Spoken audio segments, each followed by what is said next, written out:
Halo Sobat Travelers, jumpa lagi dengan cerita Bang Andi. Nah, kali ini kita tidak mengunjungi rumah makan atau tempat wisata.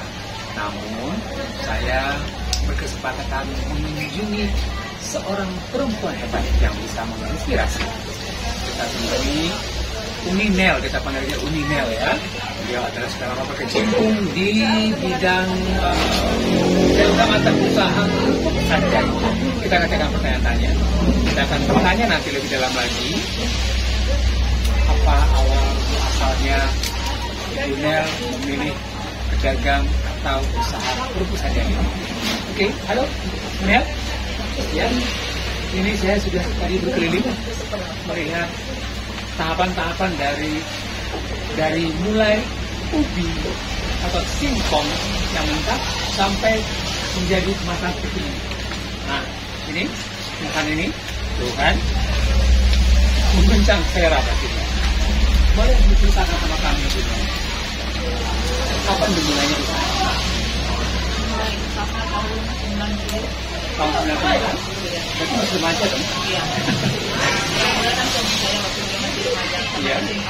Sama SMA. Setelah menikah, meneruskan usaha tersebut hingga hari ini. 10 tahun. Berlokasi tetap di tempat yang sama di sini. Sama. Nah, bagi teman cerita Bang Andi yang penasaran kenapa sih namanya disebut dengan keripik atau kerupuk Sanjay, kita tanyakan. Kenapa bisa tahu disebut ini dari nama tak?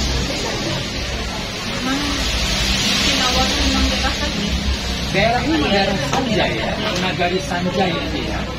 Dan semua sepertinya Nagari Sanjay ini banyak dulu atau sekarang yang menjadi kira swastanya bergerak di dalam perkerupukan ini ya. Nah, mereka mulai produksinya sendiri dalam satu hari bisa menghasilkan berapa kilo? Hasil dari satu produksi mentahnya 2,5 ton menghasilkan 40 ton. 2,5 ton mentah menghasilkan 1 ton kerupuk yang siap untuk dikonsumsi. Wow, hebat banget ya, sobat Bang Andi ya. Nah, kerupuknya sendiri ini hanya dijual di toko ini saja atau ada ke kota lain? Kota lain ada di pasar di sini, pasar rata, pasar bawah.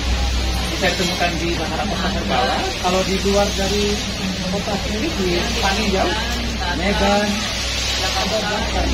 Nah, Solo juga ada ya bahkan ya.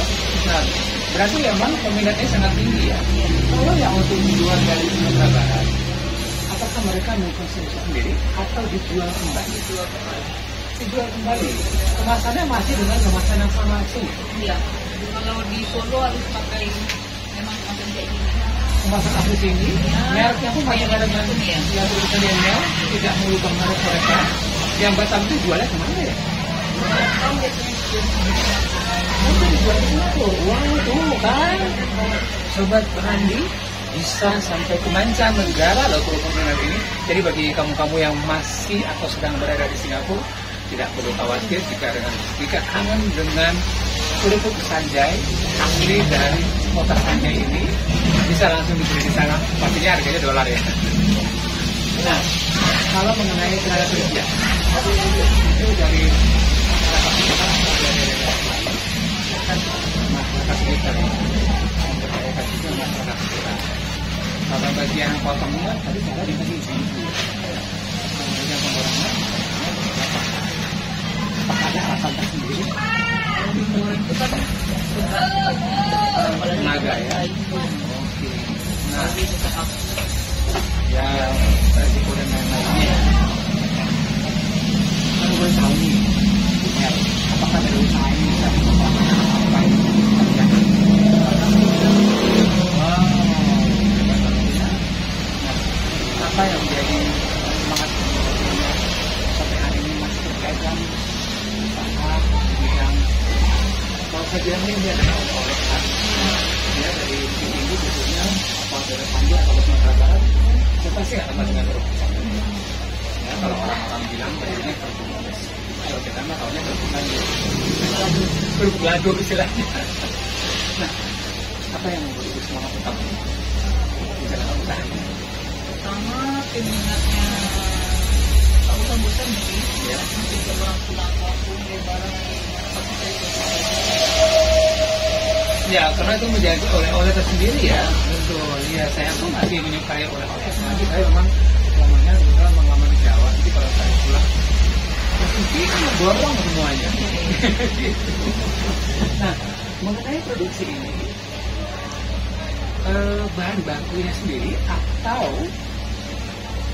resepnya sendiri itu langsung ibunya atau dari orang tua atau dari mana? Misalnya menjadi yang sambal merah. Resep sendiri Yang bikin cabenya ya. awal-awalnya dulu mungkin dari tanya-tanya sama orang kan. Terus setelah di apa namanya itu dicoba sedikit rasa, Ya. jadi resep sendiri. Tetap diuji coba ya, seperti kalau produksi yang pabrikan itu tetap berat uji coba produksi ya. Ya oke, nah itu kan menjadi prosedur yang oke banget ya. Nah kemudian nanti sobat travelers kita juga akan berjalan-jalan mengelilingi dapurnya produsen dari Nimel ini.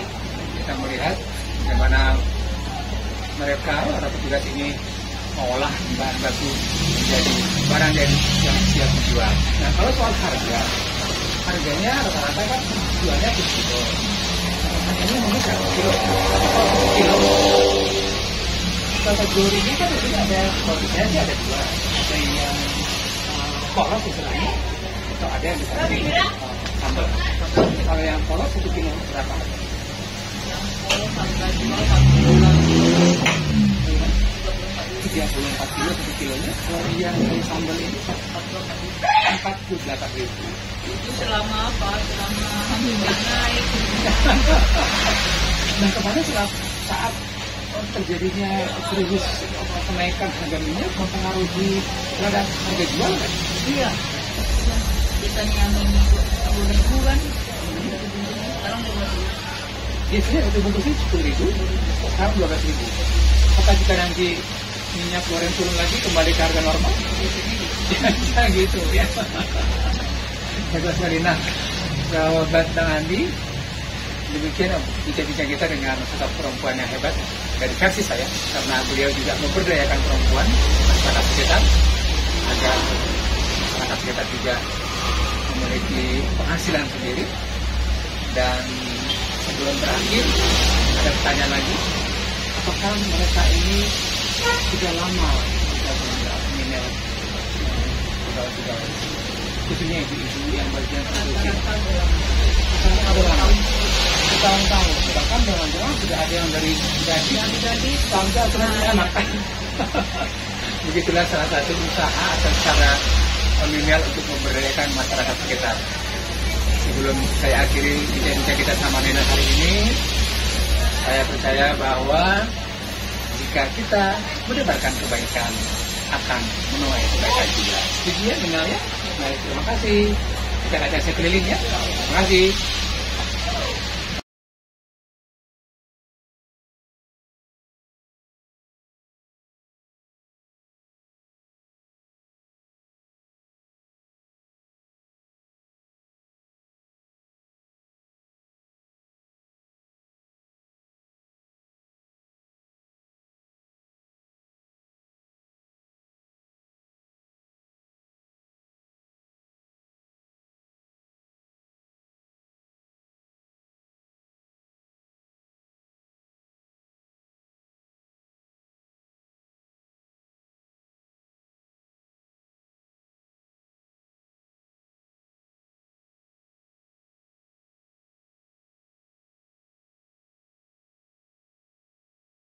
Oh, pakai mesin sekarang ya, canggih ya, cepat.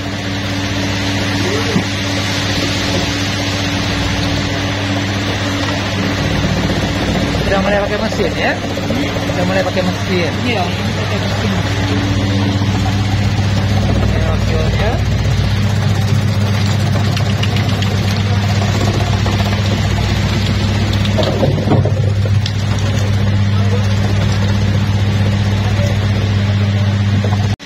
Nah, ini ada isinya lagi. Lagi apa namanya nih Bu, prosesnya Bu? Mengapam. Wah, mengetam ya. Ternyata bukannya kayu yang diketam, tapi singkong juga diketam. Oh, karena ini untuk yang Panjang. ya yang ukuran panjang ya. Beda dengan yang mesin sebelahnya yang bulat-bulat. Ah ya. Oke.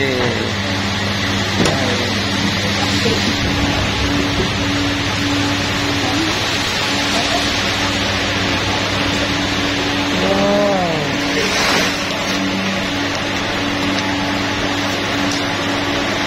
Ini adalah dapur untuk menggoreng.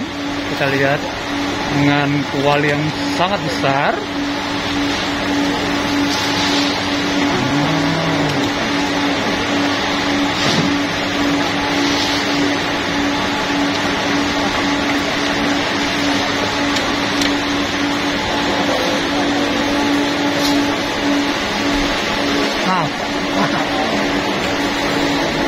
Ini sudah masuk dibungkus. Ini sudah selesai digoreng.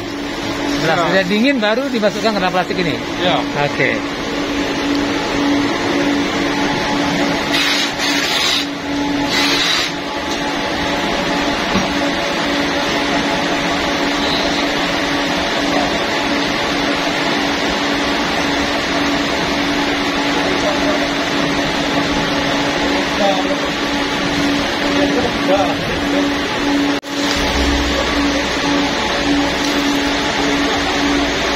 Ini menggoreng kerupuk sanjay yang bentuknya panjang-panjang.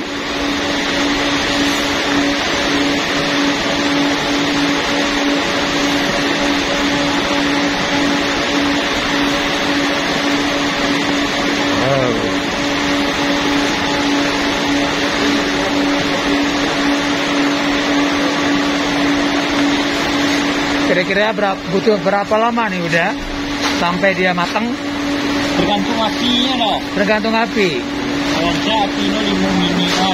Oh iya, jadi sobat Bang Andi, menurut Uda tadi kalau apinya bagus bisa butuh 5 menit Ya. digoreng sampai jadi keripik sampai matang lah ya.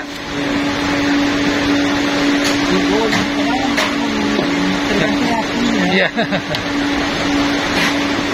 Satu ember itu ukurannya 1 kilo atau berapa? Kalau masak kerupuknya 3 sampai 5 kilo. Oh, satu tadi baskom yang untuk digoreng itu Kalau bisa, iya, sampai 5 kilo.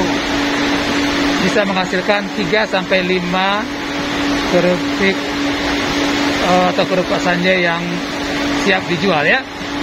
Kita sekarang melihat seorang ibu melakukan proses untuk memberikan sambalnya ke kerupuk yang khusus bagian yang panjang atau dengan ukuran yang panjang. Kalau yang bulat-bulat diaduk langsung di satu wadah.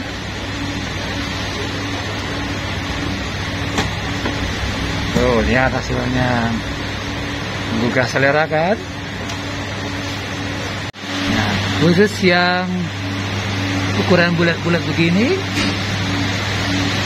untuk sambalnya diaduk di tempat yang, nah, kalau orang sini bilangnya kuali. Jadi kuali gede ini dimasukin sambal yang ukuran yang bulat-bulat tadi, yang polosnya jadi menjadi seperti ini.